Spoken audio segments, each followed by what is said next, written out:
नीतीश कुमार ने बहुमत साबित कर लिया है, सरकार बचा लिया है, लेकिन उनके पार्टी में अंतर्कलह अब चरम पर है। जदयू के दो अलग अलग विधायकों ने मीडिया से बयान दिया कि जदयू के ही कुछ नेता उनके बारे में गलत अफवाह फैला रहे थे।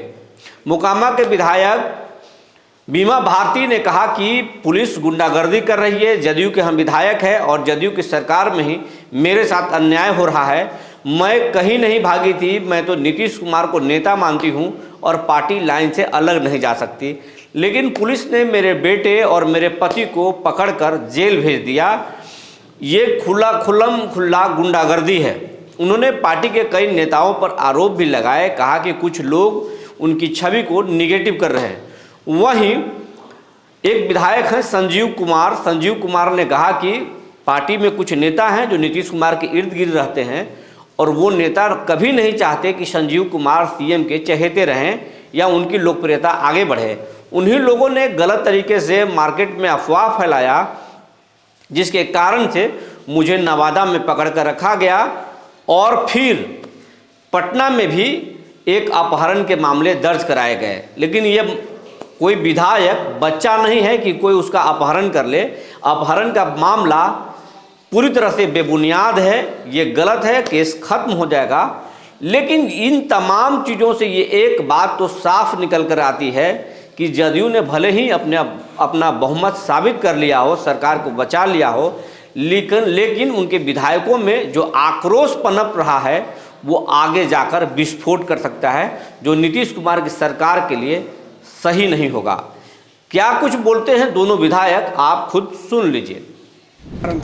कोई कारण नहीं था, हम लोग कंटिन्यू मीडिया में लगे हुए थे, सब चीज़ बता रहे थे। हम जहाँ भी थे, हमारा पति का तबीयत खराब था और पति के साथ में हम आ रहे थे यहाँ पटना मोकामा में, जो है कि मेरा पति को, मेरा बच्चा को थाना में मोकामा में बैठा लिया है। उसके चलते हमको यहाँ सदन में पहुँचने में लेट हुआ है और जो है कि गलत बात है।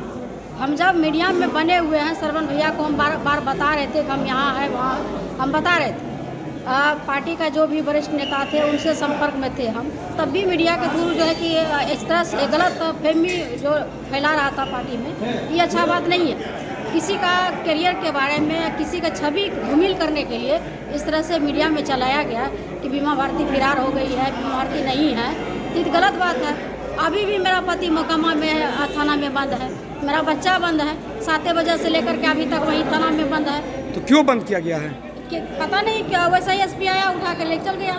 तो यही कहा जा रहा है कि बीमा भारती आरजेडी खेमे में थी, जो पैसे की बात मुख्यमंत्री भी कर रहे थे। ऐसा कोई बात नहीं था, हम लगातार बात हो रहा था, सरवन भैया से बात हो रहा था, गांधी जी से बात हो रहा था, सभी से, अशोक चौधरी जी से बात किए हम। ऐसा थोड़ा है किसी से चुरा करके कहीं से भाग के गए हैं। तो जो दावे किए जा रहे थे वो बिल्कुल गलत है। बिल्कुल गलत है, ऐसा कोई बात नहीं है। मेरा पति अपने विधायक का कोतवाली थाने में आपका मामला दर्ज हुआ। हाँ, मेरे भी संज्ञान में आया है ये बात।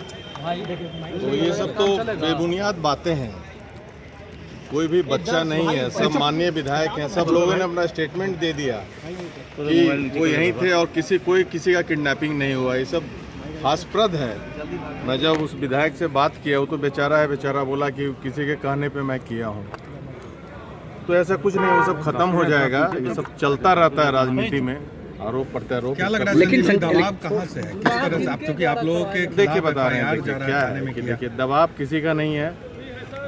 क्या है कारण, क्या है कि ये बड़ा, मैं सोचा मेरी बढ़ती लोकप्रियता से मेरे ही दल के कुछ नेता को बहुत परेशानियां हैं, तो उसी के कारण ये सब वही लोग ये सब किए हैं, वही सब गुमराह करने की कोशिश करते हैं। सर, ये कुछ का खुलासा कब होगा?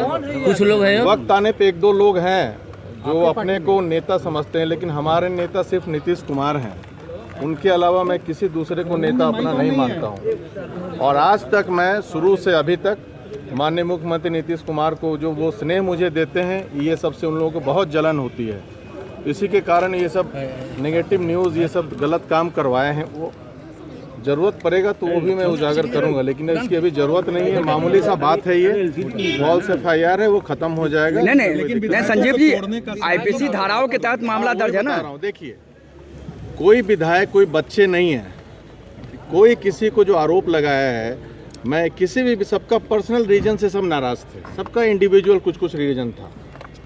तो इसमें कहीं कोई दिक्कत नहीं। मैं भी बताया हूं कि मैं एक आध वैसे पदाधिकारी हैं शीर्ष में जो मेरे विधानसभा में इंटेंशनली काम नहीं करने देना चाहते हैं, जो यहाँ पे बैठे हैं, तो मैं उनके विरोध में पहले भी 1-2 बार बोल चुका हूँ। और जनता वोट दे के हमें भेजती है विकास करने के लिए। अगर मैं जनता के कार्यों का, विकास कार्यों का अच्छे से नहीं करवाऊँगा तो क्या मुँह लेके मैं जाऊँगा। और एक कार्य के लिए मैं कभी अपने स्वाभिमान से आपको समझौता नहीं करने वाला हूं कि एक कार्य के लिए बार बार किसी आईएएस के घर में जाऊं, उनके ऑफिस में मैं जाऊं ना। मैं जाता हूं, आज तक जितना भी इसी कारण विकास कार्य अपने क्षेत्र में किया हूं, माननीय मुख्यमंत्री नीतीश कुमार के द्वारा ही हुआ है।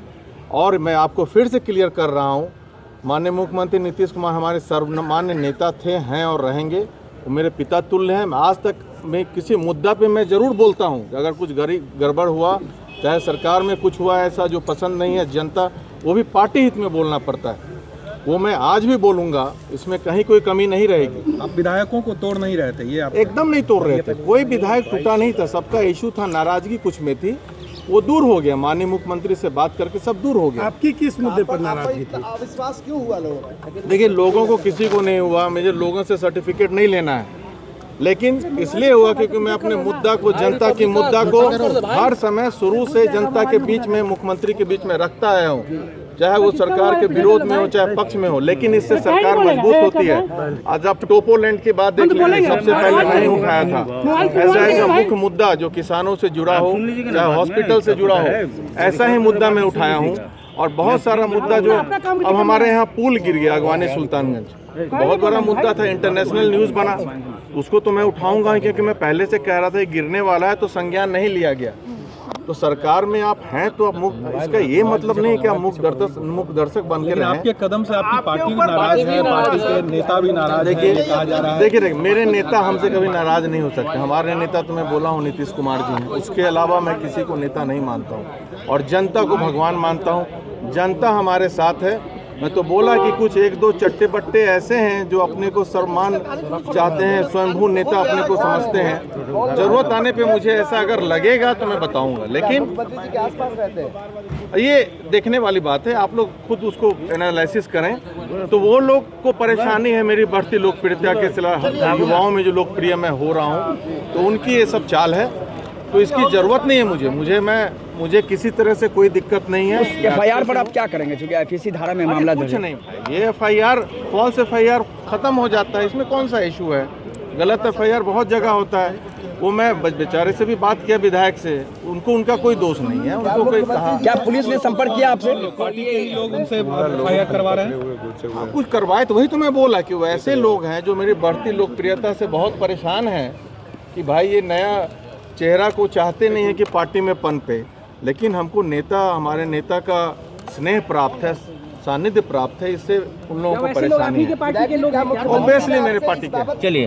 और ये बात मैं माननीय मुख्यमंत्री को अपनी सारी बातों को मैं बता दिया। ऑब्वियसली मैं सारा बात बता दिया हूँ, तो इस बात को संज्ञान में लिए हैं। तो ऐसा उनका है कि भाई कुछ नहीं होगा, सब अच्छा रहेगा। उनका प्यार और मोहब्बत जो है, स्नेह है, मेरे पे बरकरार है। वो मेरे पिता तुल्य हैं और थे, रहेंगे। मैं पहले भी बोला था और आज भी बोल रहा हूँ। लेकिन कल इसी नाराजगी से आप वोट करने नहीं आ रहे थे। नहीं ऐसा